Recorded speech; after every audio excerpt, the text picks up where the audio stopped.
Welcome, everyone, to the Puff Drink Talk podcast. Konrad here. Hilton. George. Arthur. And Ron. Ron, welcome back, my friend. It's been a minute. I want to go down memory lane. Uh-oh. That's scary. Luckily, you're taking a peptide to help you with that, right? I know that we did an episode already with you in the past, a couple of months ago.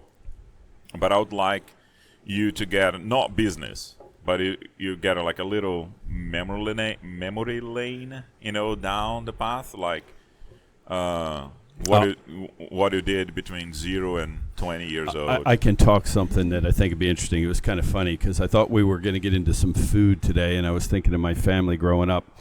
So I originated in the Northeast, specifically in Pennsylvania, Philly, and then Delaware County. And it's challenging to dig back and remember things. Like I was telling my significant other, Barbara, the other day, I said, I can't remember my bedroom in my first house, but I can remember things I did. Like one of the cool things when I was about 8 or 9 years old, I acted as a priest and I married a couple. It was kind of, we had this little, I lived in Chester, and there's this little street that we lived on. It was like 2 blocks, like city blocks. They were all twin row houses. And there was this set of garages over here, and I was just going back in memory lane, and we used to play outside until the lights came on and the bats were flying, and we had to go in. Parents Kids, get out. Kids we never don't stayed know that in the house. nowadays. And there was a little park at the end of it, and we used to hang out there, and we used to get in trouble because we used to, throw sticks and climb trees, and you're going to kill yourself and all that stuff, and all your parents said is you have to be home when the lights come on. So that's been an interesting. And I used to walk to school. I went to St. Robert's, and we literally walked 2 blocks up, 2 blocks down on a major road, and then we crossed over and walked 2 more blocks this way. So we walked a mile every day, unless it was rain. And of course, the folks took you to school. Just to contextualize, that was in the 70s. Well, yeah, it was way back then, yeah. Just to figure it out. It was a long time ago. Yeah. We didn't, with all us kids, a bunch of kids, just like Peanuts, we're all, the Charlie Brown, you're all cruising across. So that was something that I have fond memories of. And then we moved to Delaware. And I was exposed to the public school system, and that was an interesting time. Have you ever seen Wayne's World? Just out of curiosity. I vaguely remember it. Well, the only reason I remember it is because they were doing like different states. Like when they got their TV show, they're doing different states, and it came to Delaware, and they go, "Hi, I'm from Delaware." And, like, that's all they could do. Like California, they're acting crazy. They're, like, surfing, and they're like, "Oh, we're Delaware. Hi, I'm from Delaware." Like, they couldn't think of anything. So the big thing of where we lived was great, and I'll talk about family because I think family is important. But what was nice is where we lived, we were only an hour and a half for the beaches. So we would go to the New Jersey beaches, and it was really a great time there. We go down there for weeks on out, even go for just like a quick day trip. So you had Delaware beaches, and then you had the New Jersey beaches, and each equal an hour and a half away. And that was a lot of fun. I spent a lot of time at the beach. I love water, love the beach. But cool. So I grew up in this Italian-Irish family. My mom's side is Irish. My dad's side's all Italian. And we already know who dominated and ruled. But I have a fond memory, and you guys might recognize this just from being from overseas too, or in the South Americas. We did a Christmas thing. I used to spend a lot of time with my grandmother. My grandmother and I were really close because my parents were in the food business. And so I used to be dropped off at my grandmother because I was too young to work with them. But she used to take me everywhere. I mean, I've been in New York with her, but did all these church trips with her. But I spent a lot of time with her. But I always remember her way of showing love was, with food. So on Christmas, we'd have a feast of the 7 fishes. That was a big Italian thing. They get 7 fishes. She used to get an live eel from Philly, bring it back, cut the head off, and prepare it fresh. She wouldn't take the eel unless it was alive. She would not cook it unless it was already living still. So my uncle used to bring these 30-pound tubs, and it would be swimming in this little bit of water that was left. But she would kill it there, and I had a great grandmother that lived with me, and she didn't speak a lick of English. She was all Italian. And I learned all the bad words. That's about it. Of course. And I used to get my cheek pulled all the time, and the wooden spoons when you're bad. So there's all these little vague memories as you go on, that you remember. But spent a lot of time with her. But my family always did that thing. Every Christmas Eve, the Feast of Seven Fishes, and the whole family used to pack in this little row house that my grandmother lived in. It was like 30 people around this one oval table, and she had this 19th century like china that you couldn't touch except for that time of the year. So that was kind of fun. That is something like Italian families. You have all your porcelain, the dishes, and it for a special moment. So you always have a second set, like the one that you use on a daily basis, and then the special ones for special occasions. Even your silverware also is a different. It's in a box, and then you take it out when you have like a nice meal or whatever. Normally, Italians, right? It's Sunday. Sunday lunch. Oh yeah. So here's another thing too. They go through every couple months. We would make spaghettis, but we made them homemade. My grandfather used to pull out the spaghetti machine, and we used to by hand. So they used to make the product, and then we put it through. And that was some good memories too. But as I get older, I used to work out of Philadelphia, and I used to come back down, and I used to stop and see my grandmother. Well, you walk in, Mom, I used to call her Mom. Mom, I'm going to go to the restroom. I'll be right back. By the time I get back, there was a 9-course meal on the table in that short amount of time. You got to eat something. No, I'm not hungry. You got to eat something. Because when I walk in, she goes, you want a sandwich? I said, no, I'm not hungry. I just ate.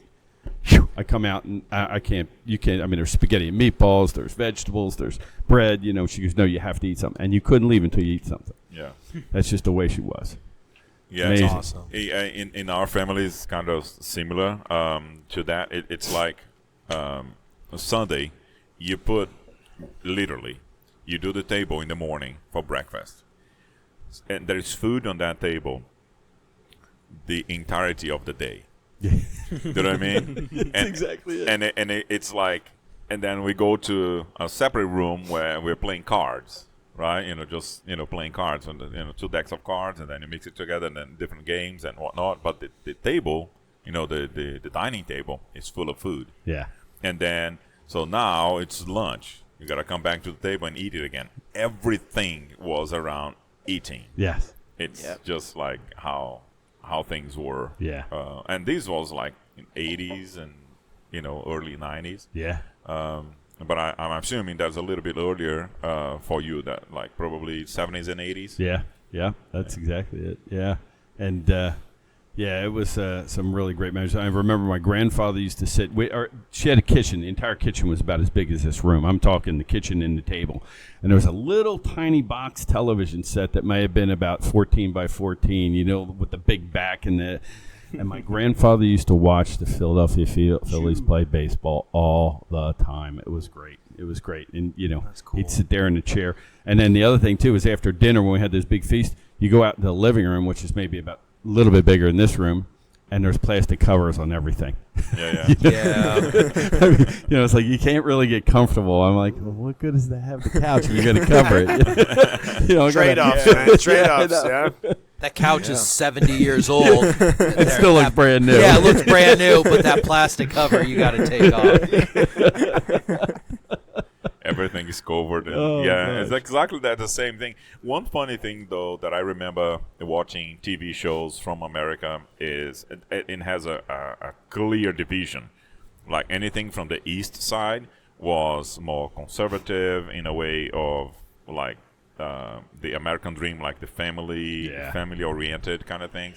And then TV shows showing California was like the beaches and the convertible cars, people talking on the phone or that, phone that you have on the car. It is wired phone, but, on inside of the car.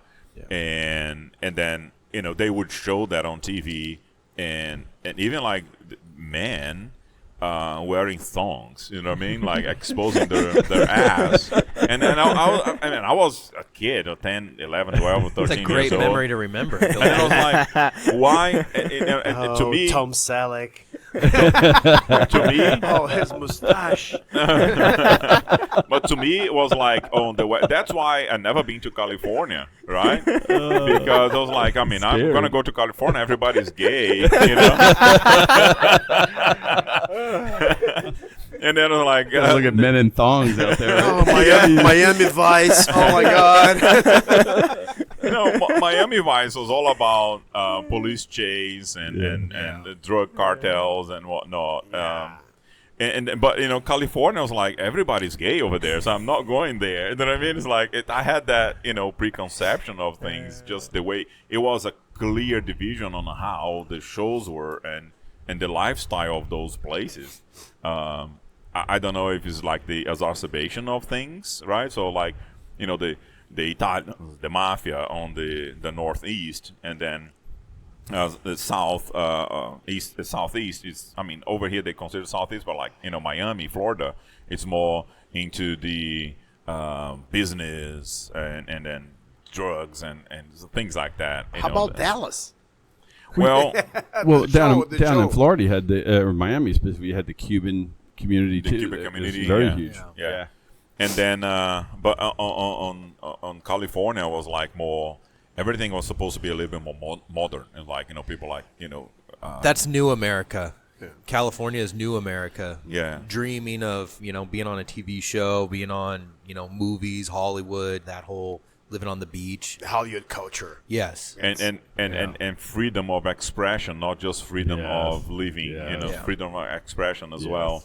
And then that's what I remember. That division of like because the country is so big. Yeah. But I always had that impression. So like, what people put on TV is what sells. Yeah. So and then back in the day, today you have internet that we can go and search and research anything we want. But at that time it was like whatever you see on the TV, that's what you think it is. It's like people thinking that Brazil is a jungle. You know what I mean? It's like, oh, hey, if you go to São Paulo, it's a jungle and then there's Christ on top. Yeah. If you go to São Paulo, it's not a jungle at all. No. I mean, it's really hard to find a tree in São Paulo. You know what I mean? You find trees, of course, but it's not. It's like a proper huge city and has always been. So it's kind of what people show jungle. on TV. Yeah, it's a concrete. Jungle. Yeah, it's what's shown on TV. That's what sells. So, wow. So some of the other things I can remember is we used to go to New York. We had family in New York, so that was an interesting event too, to go up there and hang out and walk around that city, because we had family that lived in the Bronx, not South Bronx, but Bronx. So that was an interesting event. We used to go up there and stay with them sometimes. But I moved to Delaware, and so we went to the beaches a lot. But during high school, I played sports. I played baseball. I played football. Really enjoyed football. It was a great one. And the one with the hands? Yeah, the one with the hands. Okay, yes. right. Not the football. No, just to clarify here, there's a difference. The president said here's the funny thing. It's a hand football. Here is the funny thing. Football and soccer used to practice at the same time, okay, in high school. And we all made fun of the soccer players. Yes. And you know what? When I look back at them today, I'm like, gosh, they did more exercise than we did.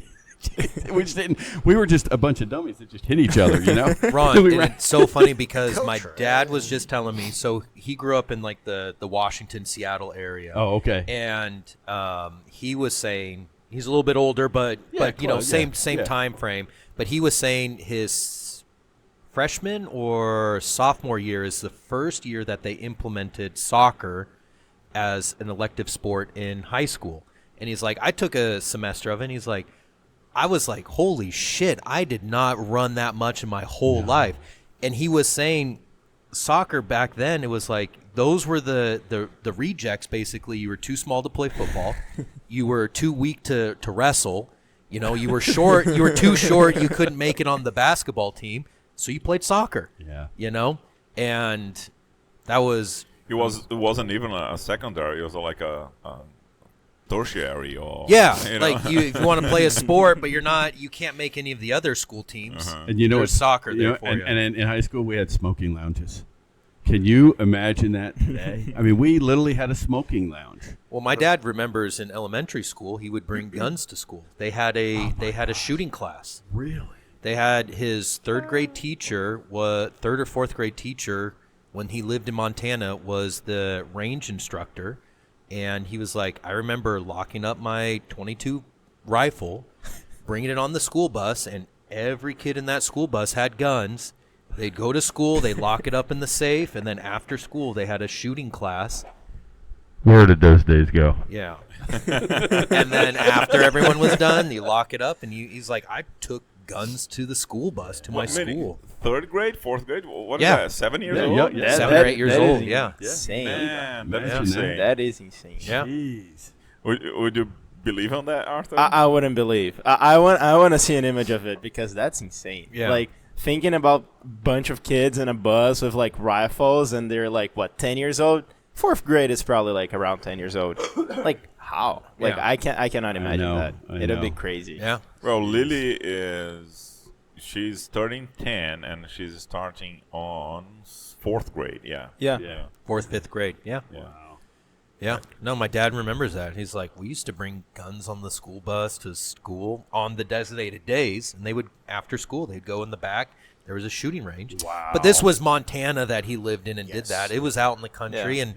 and You gotta protect Montana- yourself from bears. I was gonna say Montana's Wildlife. not for the weak. Like that's cold all the time. You've got yeah. bears. You got Yeah. stuff Yeah. that's out there to kill you. So That's real. That's men part of country up there. survival, yeah. That's Ron, survival. and it's a little bit of context helps understand also what we feel about guns, right? I grew up in poverty, so whatever we think about guns, we think about violence. We think about Yeah. friends dying. Like literally, I have several friends, too many, but several friends who were either shot or died. So we associate that with the bad guys. We associate that Yeah. with violence. We associate like if you have a gun in the city, you say, why would you do that Why to would you- yourself? yeah. Why would you put everybody in risk? So I think this is the difference. And I came to the realization living in Texas for 7 years that it's a completely different relationship. Absolutely different relationship. And Good you gotta point. A understand, relationship to the firearm. Yes, Yeah. it's it's an icon of Texas. It's an icon of Texas. It should be respected Yeah. and used. yes, Exactly. It's Properly. it's a relationship between grandfather, father, and son. It goes from generation to generation. You associate more with entertainment, to fun, to hunt, to relationships. So we need to understand that we are living a different environment, and then I adapted to that. Oh, I know. Philadelphia was full of murders. Back in the mafia Yeah, days. yeah. I mean, they were right down the street. Boom, boom, Yeah. taking people out. I know it. Been there. I think guns in general, not only Texas, but it's like it is part of the freedom, in America, right? So you can protect yourself, but also you use as a tool for hunting and whatnot. So yeah, in Europe, guns, I like that also. So it's really hard to get a license to carry in UK, for example. But if you own a farm, everybody has guns, and everybody's around gun. They know because it's a way of, it's a tool. So it's not like something to use as a weapon kind of thing. It's a tool. The recognition of a gun. And it varies over from here. country to country too. I Because if you think go so. to Switzerland, Agreed. the relationship with Switzerland, like Swiss understand Americans right away because it's part of their culture when they are young, So it all depends. Think about that. America is basically the size of Europe if you remove, east of Moscow, right? Correct. So from Moscow to, let's say, Iceland, right? So that land, the piece of land is just as big as America. Mhm. It's just they're older, Mhm. But there is a big culture of guns in several countries in Europe. Like we shouldn't judge just because the impression that we have is like what we know. Just a fragment of Italy, just a fragment of France, a fragment of England. The ones we live. I mean, even your experience and my experience in England is just our experience in 1 or 2 or 3 cities. Yeah. I'm not disrespecting your or mine experience. Just that, I would be away from guns. I was away from anything regarding guns when I was in London because I had this experience. Now here, I'm safe. I understand the culture. It's different. Well, in London, I heard of it, but I never saw a gun. And I lived in England for 7 years. Oh, wow. I only saw like in castles and when we did tours and this kind of things. But I knew for a fact that the hunting, duck hunting, all sort of hunt, and I knew that existed, but I never really seen it because nobody really carries it because it's kind of hard to carry and to get a license to carry. How about in New York? How hard it is to get a license in New York? I don't know. It's got to be hard. It's really hard. It's got to be hard. And it makes sense. It's a big city, like it's just that the environment also here. Remember the first year, 2019, 2020, there were 2 tigers, I think, roving around in Round Rock, coming from Mexico. yeah. Remember that? Oh, yeah. Remember Mountain that? So, lions, was it? Yeah, So mountain lions. you didn't know you didn't know that, but yeah. In so Round Rock, in our Round Rock, neighborhood. yes. Yeah. So. It is a different situation. And how about you? Like all the neighbors are like out the window, like, Yeah. come down my street. Yeah, I yeah. dare you. Yeah, I don't want to use it. But how is it for you? A couple of years younger than us here. Yeah, like growing up in Brazil, it's like we don't have a connection with guns. Like as George was saying, and Hilton can say about it too. Like normally we associate guns with crime. Like all the times I've seen guns like being used was literally like crime committing. Like there was one time I was coming out of tennis practice and they're like shooting like, let's say out of the door. Like so it was really close, like really really close. Like the guy looked at me and was like, "Oh, just stay behind the wall," and I was like, "Okay, what can I do?" Yeah. So I don't know. It's just I had like my grandpa had a gun, my uncle had a gun. And, they lived in the city, but they would never, like, carry the gun. It's just because they were, like, they had businesses, so they were, like, trying to protect their business or, like, trying to protect the house, But my uncle actually had, like, a carrying license for a while, so he could carry. But you guys know that how hard it is to get one in Brazil, so. Do you have a gun? No, I don't have a gun. George? No, I don't. I do, yeah. Yeah, oh, yeah. I do too. Yeah. Oh yeah. Well, Konrad's dad. Do I have underwear? Yeah. Konrad's dad. Every single day, he would be involved in a fight. Somebody coming to his store, and then he would have to fight someone. He owned a every business single in day. Oakland, California. It was, when he told that story, it's like, well, I got home. There was one day I got home and I had not had any fights, which was good. That's how we knew, like, what? how was work. Yeah. It was like, That was a good day. A good day. I only had 2 fights. Yeah, just 2 brawls right in front of my store. Like I just broke 2 noses and So I did something really fun for a while. I was a regional manager for a publishing company. This is going to date back a little bit because you might not have it anymore, but they used to make college telephone directories for students and faculty in colleges. Yeah. And in the back there was yellow pages. And this is like really like my first like experience of selling and really beating the streets. I used to manage about 16 or 17 different colleges. So I used to travel to these places. Like I did George Washington George Mason. I did a bunch of them. University of Virginia. But I had a neat experience when I worked out in Western Pennsylvania because I used to drive out there, and I would handle the University of Pittsburgh, Duquesne, Clarion, and Edinburgh, and that was this whole line all the way up from, Pittsburgh up to Erie. One of the greatest experiences is just trying the different foods, all these different places you go to. But I used to run around to the college areas. I used to hire a bunch of students, and we would sell this yellow page advertising. Here's the cool thing, though. Everything I did from hotel stay to eating to drinking to everything I did was all on a trade. So I would go up to the liquor store and trade them for a bottle of tequila, or I would go to the Hilton Hotel and trade out a big, half-page ad for a hotel stay, and it was really neat. I did Boston College, a lot of fun stuff up there. You get to know about a city or places when you just hang out there for weeks on out, and you're working with the kids that live there and go to school there, and you're talking to all the vendors. That was a really good experience. It gave me a really strong background on how to beat the streets and sell, because you go out and knock on 40 doors a day, and you'd have to fend for yourself. So, we think about all the handouts in America today, and I'm not saying there's anything wrong with it, but like I literally was sent there with the gas money in my pocket and one hotel stay, and I had to fend for myself for those entire, 5 or 6 weeks I was there before you moved on to the next college, and you do the same thing.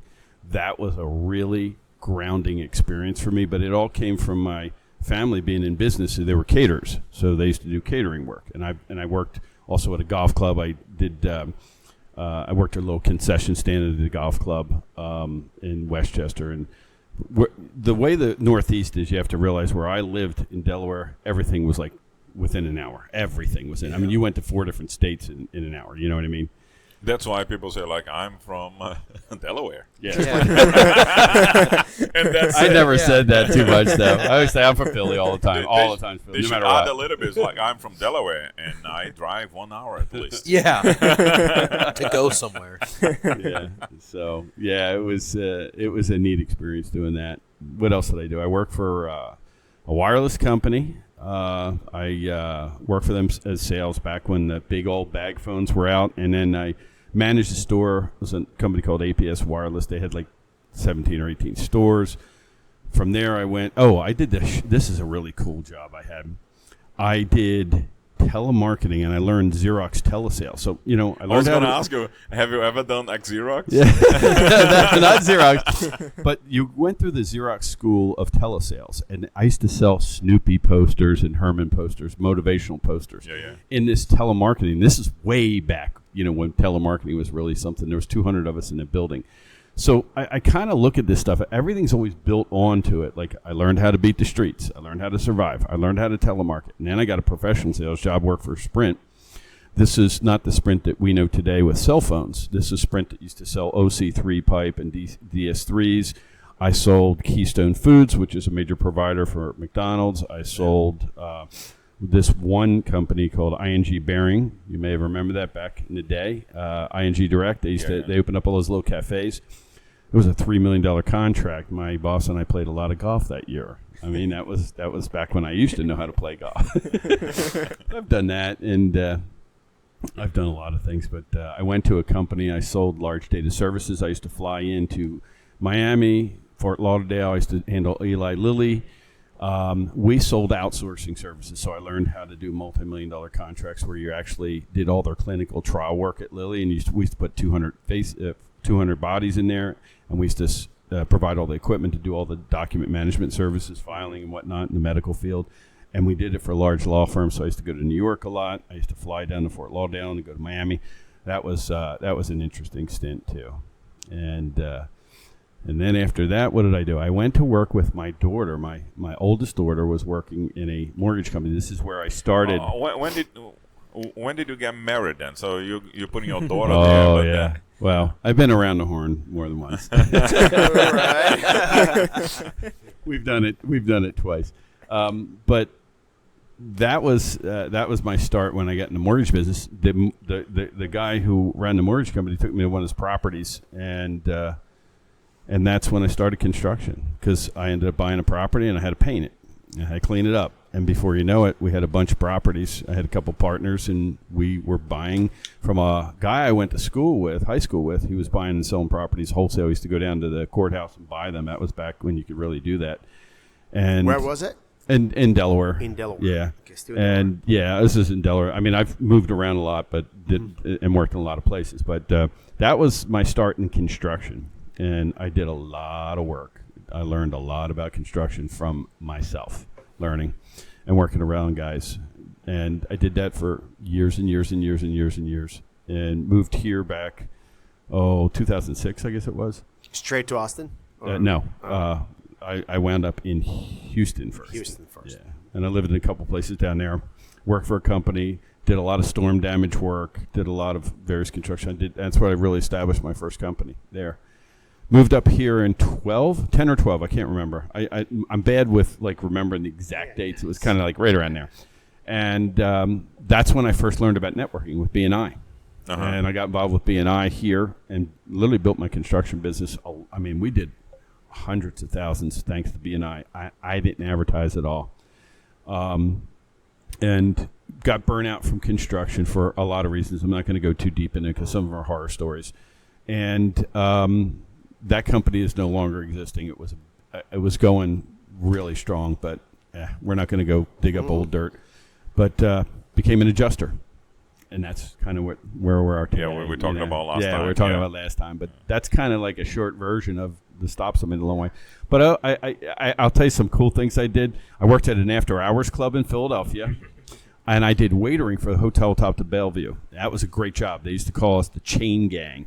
And we used to do all these la-la events. I mean, there was like who was that famous heavy-set singer? I can't remember his name. Was it Pavarotti? I can't remember the guy's name. But there was a lot of dignitaries in these events, and I would be the waiter, and we'd handle like 30, 3 tables, 10. I did waitering, and then I would finish there and go upstairs around the corner to Barrett's and work the after-hours club from like 11:30 till 3 in the morning, bartending. Where did you make more money? Actually, the waitering was really good. Yeah. It was like $275 back those days. I'm talking when I was young man, you know. That was a fun job. But on the show one or on the after hour one? The after hours was more of the fun. You made good money, but in one short, 2 to 3 hour period, you made $275. Yeah. It was your pay plus tip. And I'm gonna say, as of today, still, I went a couple of Fridays ago. Never been to that place before, and then so went to practice some golf. Charles and I, and he's like, "Oh, let me take you to lunch over here at the Rowdy Cowboy." And then the Rowdy Cowboy is pretty much like Twin Peaks. They're not even servers; they are called entertainers, right? They are wearing bikinis. I have a guy that's taking me there next week. And I did not know that was that. And then when I got there, I actually got, I was shocked. Like, geez, because this is not like Hooters. Where's my peptide for my heart? Holy cow. Because Twin Peaks or Hooters, I mean, they expose, no, they enhance the visuals, right? No But the Rowdy Cowboy, it's like on your face. It's like, Brazilian bikini kind of thing. Where is it? Serious? It's over here. one Very on close one. to the golf thing that we practice. And then just behind Home Depot and 35. And I was like, geez. So and then I started talking to the server there, or the entertainer, and then I asked her questions like, how do people get into these jobs? And it's like, I tried to create like a conversation with interesting questions. And then it's hard to talk to a girl when she's completely on her underwear. You sure you weren't just wanting to talk to her? And then she was like, and I was asking how much money she makes, and I was like, well, I do like 2-hour shift, and then I make between 170 to 250 a day. So as of today, I mean, of course, I mean, you're doing that on clothes, and then she's doing that no clothes on. So Wow. For a 2-hour shift? I'm Yeah. glad I know about that is place. it's a good amount of money. 2 hours, though. Yeah, and Yeah, she goes in. that's They incredible. just money. her, or do they rotate everyone? Like No, every... she said that some days she works more, Right. but that one day she was there just for like 2 hours. So I came in just for 2 hours to get some money. And money. $100 That's an hour? really good money. Can I get a Damn. job there? Like, Exactly. Probably not. I mean, in the kitchen, yes. But No, I meant out there. it was like unbelievable. Some of man. these guys are willing to put the Brazilian bikini for $100. There you go. $100 an hour? Oh yeah, definitely. You'd have to move to California. But then your money won't go too long. Yeah, won't go too long. Yeah. Let's wrap this one up. Well, Thanks. thank you very much, everyone, for joining us in this fun conversation. Ron, thanks for... Thank for the stories, man. Yeah, that you're was welcome. fun. That was really Down good. the memory lane. Jeez, that's scary. Don't forget to like, comment, subscribe, follow us on, and listen to us on Spotify. We'll see you all next week. Thank you. Thank you. Take care.